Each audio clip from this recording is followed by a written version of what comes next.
Hi ట్రైనీలు, ఈ సెషన్లో మనం ఐసీ ఇంజిన్లోని వివిధ భాగాలను గుర్తించడం గురించి తెలుసుకుందాం. ఈ సెషన్ ముగింపులో మీరు ఇంజిన్ యొక్క వర్గీకరణ పేర్కొనగలరు మరియు ఇంజిన్లోని వివిధ భాగాలను గుర్తించగలరు. ఇంజిన్లు క్రింది కారకాల ప్రకారం వర్గీకరించబడ్డాయి. సిలిండర్ల సంఖ్య, సిలిండర్ల ఏర్పాట్లు, ఉపయోగించిన ఇంధనం, వాల్వ్ ఏర్పాట్లు, ఇంజిన్ యొక్క అప్లికేషన్, కూలింగ్ సిస్టమ్, ఇంకా ఇంజిన్ స్ట్రోక్లు. బహుళ సిలిండర్ ఇంజన్లుగా వర్గీకరించవచ్చు. సింగిల్ సిలిండర్ ఇంజన్లో ఒక సిలిండర్ మాత్రమే ఉంటుంది కాబట్టి ఎక్కువ శక్తిని అభివృద్ధి చేయలేము.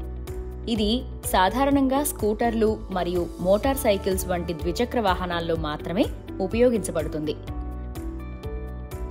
బహుళ సిలిండర్ ఇంజన్లు ఒకటి కంటే ఎక్కువ సిలిండర్లను కలిగి ఉంటాయి.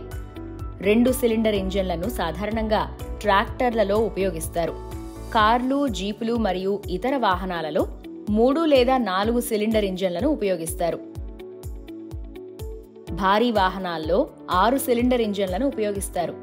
ఎక్కువ సంఖ్యలో సిలిండర్లు సున్నితమైన ఇంజిన్ ఆపరేషన్ను అందిస్తాయి. సిలిండర్ అమరిక ఆధారంగా ఇంజిన్లను ఇన్లైన్ ఇంజిన్, వి ఆకార ఇంజిన్, వ్యతిరేక ఇంజిన్, హారిజాంటల్ లేదా అడ్డు ఇంజిన్, రేడియల్ ఇంజిన్, ఇంకా నిలువు ఇంజిన్ గా వర్గీకరించారు. ఇన్లైన్ ఇంజిన్ రకంలో సిలిండర్లు ఒక లైన్లో అమర్చబడి ఉంటాయి. క్రాంక్ షాఫ్ట్ యొక్క పొడవు ఇతర రకాల ఇంజిన్ల కంటే ఎక్కువగా ఉంటుంది. అందువల్ల పరిమిత సంఖ్యలో సిలిండర్లు ఉపయోగించబడతాయి. ఈ రకంలో మెరుగైన బ్యాలెన్సింగ్ మరియు మరింత ఏకరీతి టార్క్ లభిస్తుంది. వి ఆకార ఇంజిన్లలో సిలిండర్లు సాధారణంగా 60 డిగ్రీల కోణంలో వి ఆకారంలో అమర్చబడి ఉంటాయి. ఈ ఇంజిన్ మరింత పొదుపుగా మరియు కాంపాక్ట్. బహుళ సిలిండర్ ఇంజిన్ల కోసం క్రాంక్ షాఫ్ట్ యొక్క పొడవు ఇన్లైన్ ఇంజిన్ కంటే చాలా తక్కువగా ఉంటుంది. ఈ రకంలో ఇంజిన్ ఎత్తు కూడా ఇన్లైన్ ఇంజిన్ కంటే తక్కువగా ఉంటుంది. వ్యతిరేక ఇంజిన్ రకంలో సిలిండర్లు అడ్డంగా లేక హారిజాంటల్ గా అమర్చబడి ఉంటాయి ఒకరికొకరు. ఇది మెరుగైన మెకానికల్ బ్యాలెన్స్ ని అందిస్తుంది. ఈ రకమైన ఇంజిన్ చాలా ఎక్కువ వేగంతో కూడా సాఫీగా నడుస్తుంది.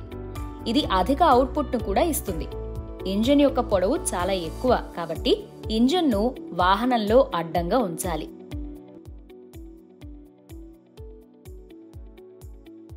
అడ్డంగా లేక హారిజాంటల్ గా ఇంజిన్లలో పిస్టన్ ఎల్లప్పుడూ సిలిండర్ కి ఒకవైపున ఉంటుంది.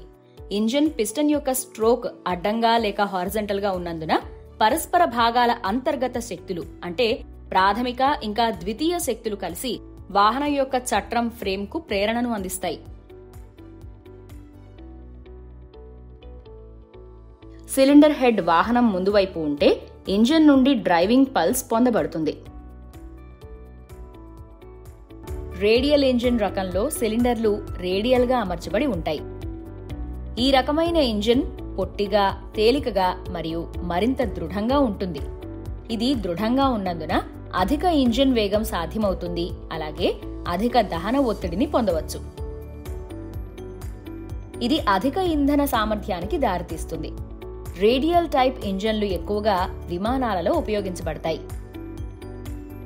నిలువు ఇంజన్లు నేరుగా ఉంటాయి మరియు పిస్టన్ యొక్క నిలువు స్ట్రోక్ కలిగి ఉంటాయి. క్రాంకేజ్ దిగువన ఉంటుంది. అలాగే స్ప్లాష్ లూబ్రికేషన్ కోసం లూబ్రికేటింగ్ ఆయిల్ ని నిల్వ చేస్తుంది. పిస్టన్ యొక్క బరువు క్రాంక్ ద్వారా తీసుకువెళ్తుంది. అందువల్ల కదలిక సమయంలో పిస్టన్ యొక్క బరువు సిలిండర్ లైనర్ ని తాకనివ్వదు. వాడే ఇంధన రకాలను బట్టి ఇంజిన్లను పెట్రోల్ ఇంజిన్ మరియు డీజిల్ ఇంజిన్లుగా వర్గీకరించారు.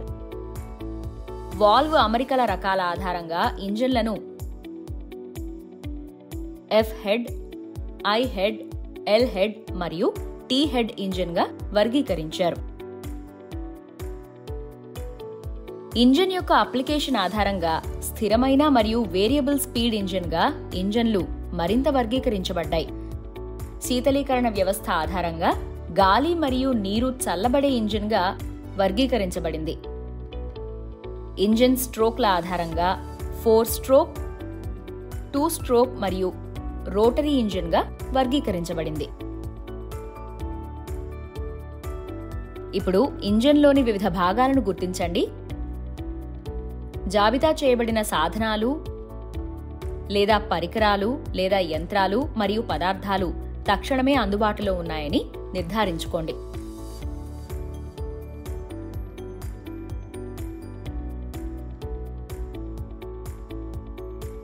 ఇక్కడ వివిధ ఇంజిన్ భాగాలు ఉన్నాయి.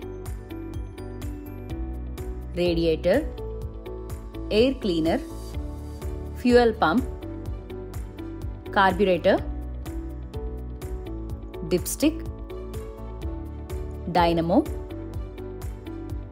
Fan belt, crankshaft pulley, self starter, exhaust manifold, engine ముందు timing cover,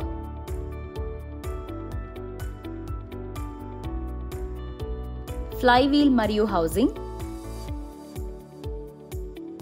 valve cover, oil filter, distributor మరియు ignition coil, inlet manifold, fuel పైపులు, ఆయిల్ సంప్, ఇంజిన్ బ్లాక్ పై టాపెట్ సైడ్ కవర్లు, engine head, cylinder head, spark plug, crankshaft, oil pump, water pump assembly, timing gear మరియు chain, camshaft, rocker assembly, టాపెట్లు, push రాడ్లు, piston మరియు ఇంజిన్లోని connecting rod. IC ఇంజిన్లోని వివిధ భాగాలను గుర్తించండి అనే అంశంపై మనం ఈ సెషన్ ముగింపుకు చేరుకున్నాం. ఇప్పటికి మీరు ఇంజిన్ యొక్క వర్గీకరణను పేర్కొనగలరు మరియు ఇంజిన్లోని వివిధ భాగాలను గుర్తించగలరు.